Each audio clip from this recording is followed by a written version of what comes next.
मूरख जन्म गवायो रे मन मूरख जन्म गवायो। कर अभिमान विषय सो राचो नाम शरण नहीं आयो। नाम शरण नहीं आयो रे मन मूरख जन्म गवायो। यह संसार फूल से मर को, यह संसार फूल से मर को सुंदर देख लुभायो। सुंदर देख लुभायो रे मन मूरख जन्म गवायो। चाखन लाग्यो रुई उड़ गई हाथ कछु नहीं आयो। हाथ कछु नहीं आयो रे मन मूर्ख जन्म गवायो। कहा भयो अब के मन सोचे पहले नहीं कमायो। पहले नहीं कमायो रे मन मूर्ख जन्म गवायो। सूरदास सतनाम भजन बिन सिर धुन धुन पछतायो। सिर धुन धुन पछतायो रे मन मूर्ख जन्म गवायो। रे मन मूर्ख जन्म गवायो। गुरु रूप प्यारी साध संगत जी, आप सभी पवित्र आत्माओं के चरणों में कोटि कोटि प्रणाम है। जीव आत्मा का जब तक मन निर्मल नहीं होता आध्यात्मिक विकास संभव नहीं है। परम पूज्य परम संत कृपाल सिंह जी महाराज जी प्रस्तुत वीडियो में इसी विषय पर मार्गदर्शन कर रहे हैं। वीडियो शुरू करने से पूर्व गुरु प्यार का भजन प्रस्तुत है। आपसे विनम्र अनुरोध है, हमारे चैनल को सब्सक्राइब करें, शेयर करें और लाइक करें। धन सतगुरु, धन गुरु रूप प्यारी साध संगत जी। जिसने कभी प्रेम किया ही नहीं, वो प्रेम निभाना क्या जाने। जो वेद पढ़े और भेद करे, मन में नहीं निर्मलता न आए। जो वेद पढ़े और भेद करे, मन में नहीं निर्मलता न आए। कोई कितना चाहे ज्ञान कहे, कोई कितना चाहे ज्ञान कहे, भगवान को पाना क्या जाने। जो प्रेम गली में आए नहीं, जो प्रेम गली में आए नहीं, वो प्रीतम का ठिकाना क्या जाने। ये दुनिया गोरख धंधा है, सब जग माया में अंधा है। ये दुनिया गोरख धंधा है, सब जग माया में अंधा है। जिस अंधे ने इनको देखा नहीं, जिस अंधे ने प्रभु को देखा नहीं वो रूप बताना क्या जाने। जो प्रेम गली में आए नहीं वो प्रीतम का ठिकाना क्या जाने।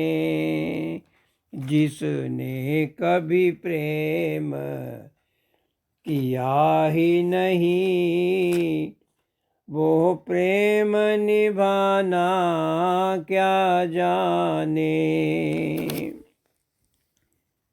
जिस दिल में न पैदा दर्द हुआ वो पीड़े पराई क्या जाने। जिस दिल में न पैदा दर्द हुआ वो पीड़े पराई क्या जाने। मीरा है दीवानी मोहन की, मीरा है दीवानी मोहन की, संसार दीवाना क्या जाने।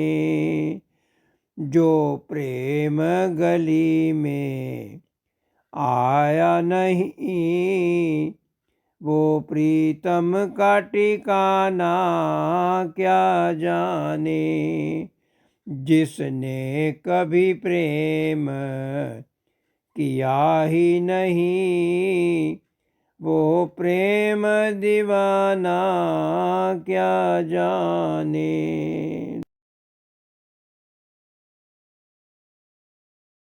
गुरु रूप प्यारी साध संगत जी, दासी का आप सभी पवित्र आत्माओं के श्री चरणों में कोटि कोटि प्रणाम है। परम पूज्य परम संत कृपाल सिंह जी महाराज जी की अपार दया मेहर से उनके अनमोल वचन आपकी सेवा में रख रही है। पंचो इंद्री उल्टी तानो, पंचो इंद्री उल्टी तानो। बाहर से हट जाओ, बाहर सुनना बंद कर दो, अंदर सुनो। बाहर देखना बंद कर दो, अंदर सूरत टिकाओ।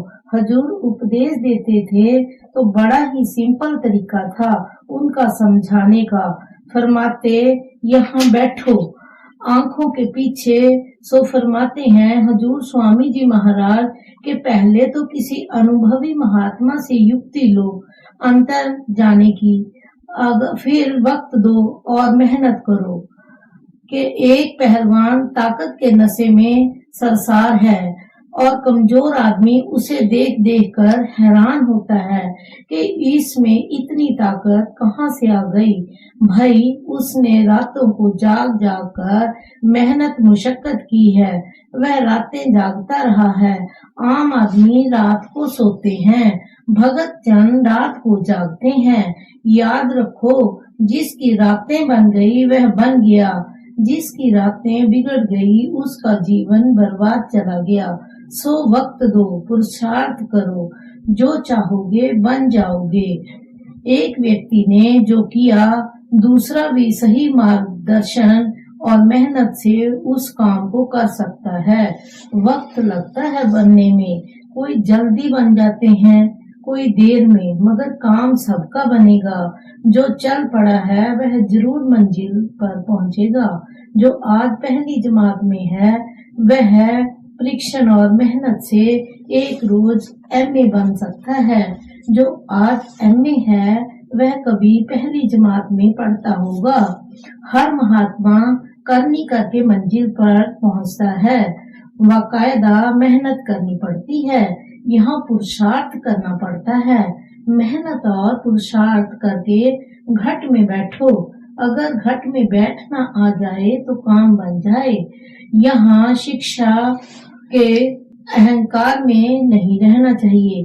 दूसरों के तजुर्बे को बयान करके सिर मारना बेकार है, यह झूठी प्लेटें चाटना है।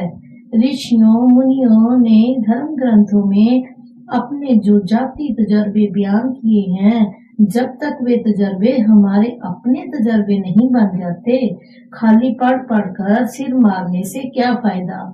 हम किसी दूसरे को धोखा नहीं देते, हम अपने आप को धोखा देते हैं। लोगों में मान बढ़ाई हो जाती है, मगर अंतर में अंधेरा है। कब तक हकीकत छिपी रहेगी? आखिर एक दिन भांडा फूट जाता है। एक ना एक दिन लोगों पर हकीकत खुल जाती है। जब समर्थ पुरुष सिर पर हो और पूरी युक्ति मिल जाए, तो फिर वक्त नहीं खोना चाहिए। हमारी क्या हालत है? समर्थ पुरुष भी मिल गया, उसने पूर्ण युक्ति भी दे दी, लेकिन हमारे पास वक्त नहीं। जिससे पूछो यही कहता है कि फुर्सत नहीं भजन सिमरन के लिए। दुकानदार को पूछो तो उसे भी फुर्सत नहीं। जो नौकरी पेशा है उनसे पूछो तो वे भी कहते हैं फुर्सत नहीं मिलती। जो पेंशन लेकर घर बैठ जाते हैं उनका भी यही जवाब है कि फुर्सत नहीं मिलती।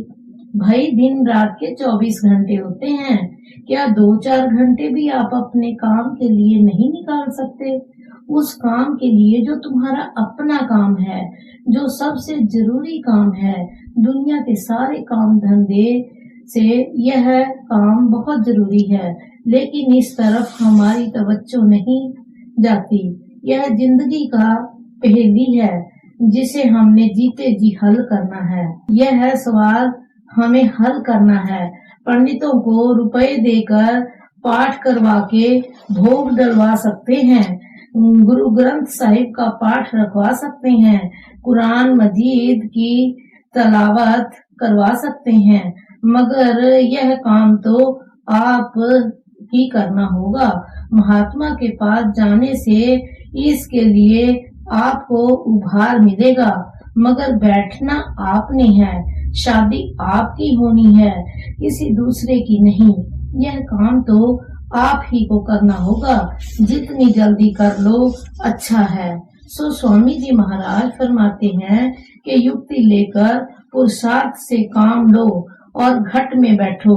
जब अंदर टिक जाए तो आगे शब्द की ध्वनि है, जिसे कलमा, नाद, श्रुति, आकाशवाणी, उद्गीत वगैरह नामों से बयान किया जाता है। आप 2 आंखों के पीछे आज्ञा चक्कर में रूह के केंद्र पर आ गए तो आगे ध्वनि है। सूरत बाहर से हटा कर घट में बैठ गई तो आगे शब्द है। पतंजलि ऋषि ने लिखा है कि योगी जब 6 चक्रों से ऊपर आज्ञा चक्कर में आ जाता है तो अनहद शब्द को पकड़कर सरसार में लीन हो जाता है। गुरबानी में आया है, नौंदर ठाके धावत रहाए, 10 में निज घर बासा पाए। नौंदर ठाके धावत रहाए, 10 में निज घर वासा पाए। कि हमारी सूरत जो 9 दरवाजों से बाहर दुनिया में फैल रही है, यह बाहर से हटकर अंदर 10वें दरवाजे में आ जाए तो उसके लिए निज घर जाने का रास्ता खुल जाता है।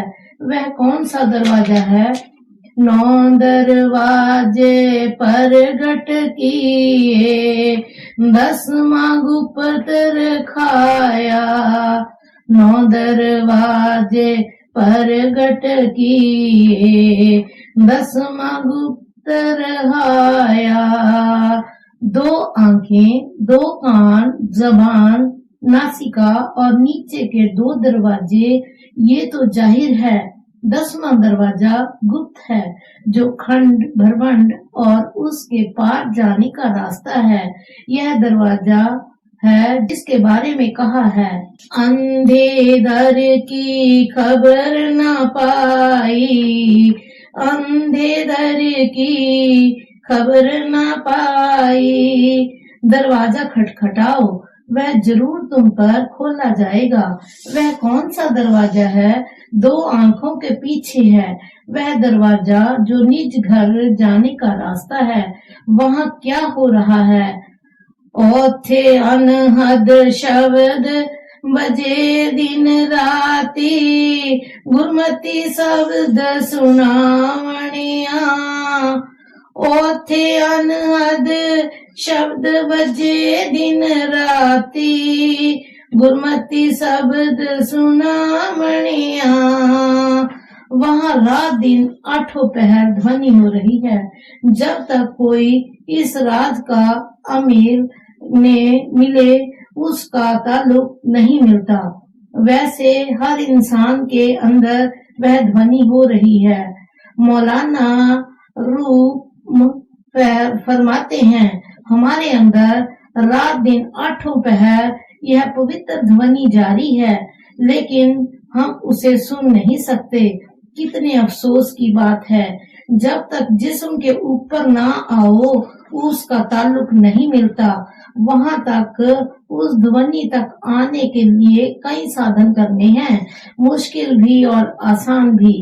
प्राण योग, लय योग वगैरह साधन बड़े मुश्किल साधन हैं। फी जमाना लोग इसके काबिल नहीं। इनमें गर्मी और खुश्की पैदा होती है। इसके अलावा वे हैं बहुत वक्त चाहिए इन साधनों के लिए। संतों ने तजवीज किया है, निहायत छोटी और आसान कर दिया है रास्ता।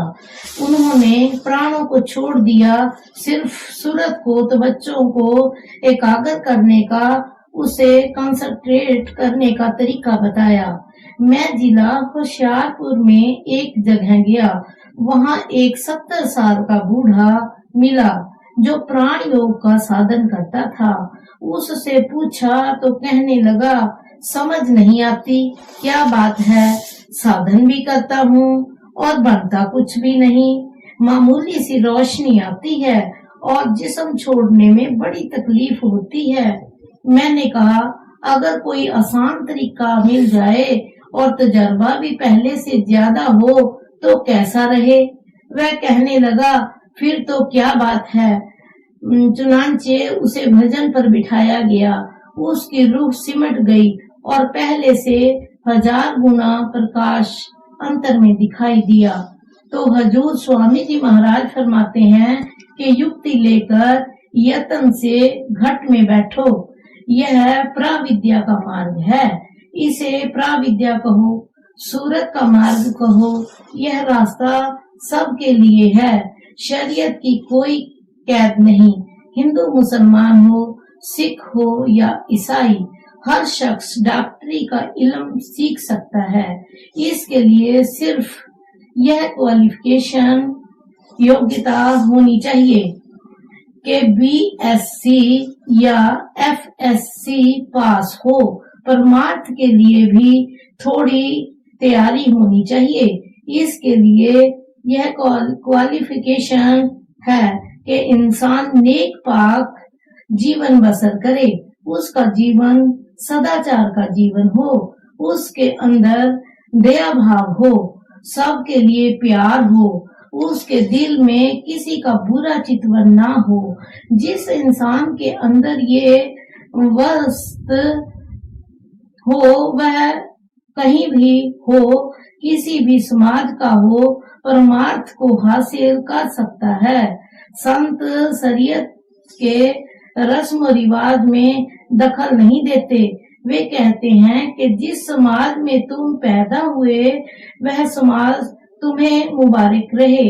अपनी अपनी समाज में रहते हुए, उस समाज के नियमों का पालन करते हुए वह काम भी पूरा कर लो जिसके लिए तुम्हें दुनिया में आए हो। उनकी नजर बहुत ऊंची होती है। उसकी नजर में सब इंसान एक हैं। सतगुरु ऐसा जानिए जो सबसे लय मिलाए जियो। सतगुरु ऐसा जानिए जो सबसे लिए मिलाए जियो। वे कौमों मजहबों के झगड़ों में नहीं पड़ते। जिन पर उसके मंडल का प्रभाव पड़ता है उसकी भी यह हालत हो जाती है। विसर गई सब तात पराई, जब ते साध संगत मोहे पाई। ना कोई वैरी ना ही बेगाना, सगल संग हमरी बन आई। वहाँ ना कोई अपना है ना बेगाना, सब इंसान कुल मालिक की अंश हैं और आपस में भाई भाई हैं। खान पान नींद रात अज आलस, सुन ले अदर कहानी। खान पान नींद रात अज आलस, सुन ले अदर कहानी। अब सवाल पैदा होता है कि घट में कैसे बैठें। पहले बताया कि इसके लिए किसी अनुभवी महात्मा से युक्ति लो, फिर कोशिश करो, पुरुषार्थ से काम लो, लेकिन फिर भी कई रुकावटें पेश आती हैं। महात्मा कोई बात छिपा कर नहीं रखते, उपदेश देते वक्त खोल खोल कर हर बात बयान करते हैं। अब फरमाते हैं कि तेरे अंदर अधर कहानी हो रही है। अधर का मतलब है जहाँ नहीं, जहाँ मादा नहीं, मादे से ऊपर। स्वामी जी महाराज ने एक और जगह फरमाया है, तेरा धाम अधर है प्यारी, तू घर संग रहत बधानी। तेरा धाम अधर है प्यारी, तू घर संग रहत बधानी। कि ए सूरत, ए आत्मा, तेरा मकाम वह है जहाँ मादा नहीं, जहाँ तू कहाँ मिट्टी पानी से में बंधी पड़ी है। अब स्वामी जी महाराज स्पष्ट करते हैं कि घट में बैठने की युक्ति तो मिल गई, मगर कई रुकावटें हैं इस रास्ते में। पहली चीज है खान पान, खाने पीने को सुधारो। भगवान श्री कृष्ण ने गीता में खुराक के बारे में उपदेश दिया है कि सतोगुणी खुराक ग्रहण करो। सतोगुणी खुराक है सब्जियां, फल, अनाज, दूध वगैरह। इसमें भी बड़ा परहेज दरकार है। चुनांचे इस बात पर जोर दिया गया है कि आहार यानी खुराक शुद्ध हो, व्यवहार शुद्ध हो और आचार शुद्ध हो। देखो कि जो रुपया तुम कमा रहे हो वह नेक रास्ते से कमा रहे हो। अगर नेक रास्ते से कमाई नहीं की, लोगों का खून निचोड़ा है रुपया कमाने के लिए, तो घट में बैठने का रास्ता नहीं मिलेगा। नेक रास्ते से रुपया कमाओ, मेहनत मुशक्कत से हक हलाल की रोजी कमाओ। मौलाना रूम फरमाते हैं कि भजन सिमरन के लिए हक हलाल की रोटी चाहिए। दूसरी बात यह है कि जिस रास्ते से खाना तुम तक पहुंचता है वे भी ठीक हो। कोई बाजार से सौदा लेने गया, रास्ते में काम का वेग चला, उसके मन में या किसी का बुरा चिंतन किया, उसने तो उसका भी असर होता है।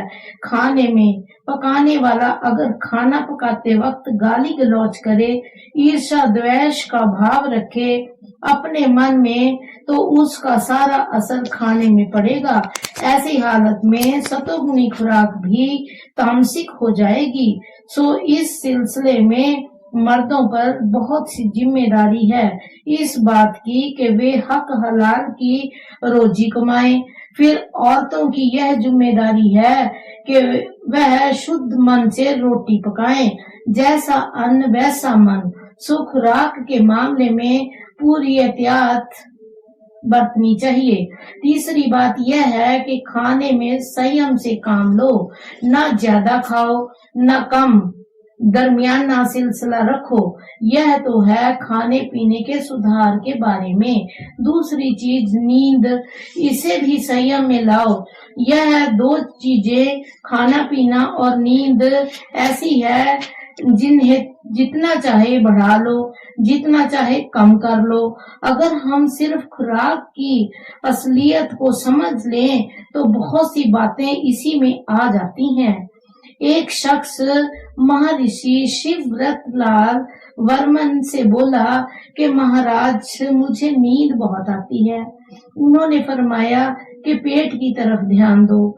थोड़ी देर में एक और आदमी आया और उसने शिकायत की कि महाराज जी, मुझे बहुत ज्यादा आलस हो गया है। फरमाया पेट की तरफ ध्यान दो। एक और शख्स मन की शिकायत लेकर आया कि मेरा मन बहुत दौड़ता है। उसे भी उन्होंने यही बताया कि पेट की तरफ ध्यान दो। इस बात में बहुत कुछ सच्चाई है। जिसका खान पान ठीक हो गया उसके जिस्म की मशीनरी भी ठीक काम करेगी। खाने पीने के साथ साथ नींद को भी संयम में लाओ। नींद का मकसद है जिस्म को रेस्ट मिले, आराम मिले। आराम करने से घिसे हुए पुर्जे जिस्म के ठीक हो जाते हैं। डॉक्टरों ने बच्चों के लिए 8 घंटे और बड़ी उम्र के लोगों के लिए 6 घंटे नींद तजवीज की है। बड़े बड़े आदमियों की हालत पढ़ने से पता चलता है कि वह बहुत कम सोते थे। ग्लैंड स्टोन सिर्फ 5 घंटे सोता था। हजरत मोहम्मद से पूछा गया कि आप कब और कितना सोते हैं, तो उन्होंने कहा कि मेरा जिस्म सोता है, रूह नहीं सोती। सोते वक्त क्या होता है, रूह पहले कंठ में चली जाती है, गहरी नींद में वह सीने में चली जाती है और बहुत ज्यादा गहरी नींद में नाभि में चली जाती है। अभ्यासी की रूह नींद में नहीं गिरती, वह सिमट कर ऊपर चली जाती है जहाँ ऊंघ है ना भूख। सो खुराक के साथ साथ नींद को काबू में लाओ। इसके लिए कोई आसान रास्ता नहीं। महात्माओं के जीवन में आया है कि उन्होंने नींद पर काबू पाने के लिए बड़े बड़े यत्न किए। पेशावर में एक बाबा जी थे। वे दो मन का पत्थर कमर में बांधकर अभ्यास में बैठते थे ताकि नींद में गाफिल ना हो जाए। सर्दियों में कपड़े भिगो कर रात भर बैठा रहता था। एक और महात्मा का जिक्र है कि वह लकड़ी का ताबूत बनाकर उसमें बैठ जाते थे। कई महात्मा 5-6 घंटे लगातार पानी में बैठे रहते थे। कई सर्दियों में बगैर वस्त्र के सिर्फ एक चादर लेकर पड़े रहते थे। सो नींद को संयम में लाने के लिए यत्न करना पड़ता है। लेटे लेटे सो गए या बैठे बैठे सो गए तो साधन क्या बना। फिर टांग सीधी कर ली और वह सो गए, क्या साधन बनेगा। इस तरह इसका इलाज यह है कि रोटी ना खाओ जब तक भजन ना कर लो। जब तक रूह को खुराक ना दें, जिस्म को खुराक ना दो, कुछ दिन अभ्यास करोगे तो आदत बन जाएगी। वक्त जाया न करो। जिंदगी का एक एक लम्हा बहुमूल्य है, उससे जाया ना करो। आज का काम कल पर छोड़ना वक्त का चोर है। सो इस 3 चीजें जो भजन सिमरन के रास्ते में रुकावट डालती हैं, यानी खाना पीना, नींद और आलस, ये तीनों को संयम में ले आओ। साध संगत जी, दासी से बोलने में अगर कोई भूल चूक हो गई है तो दासी क्षमा की याचक है। धन सतगुरु, धन गुरु रूप प्यारी साध संगत जी।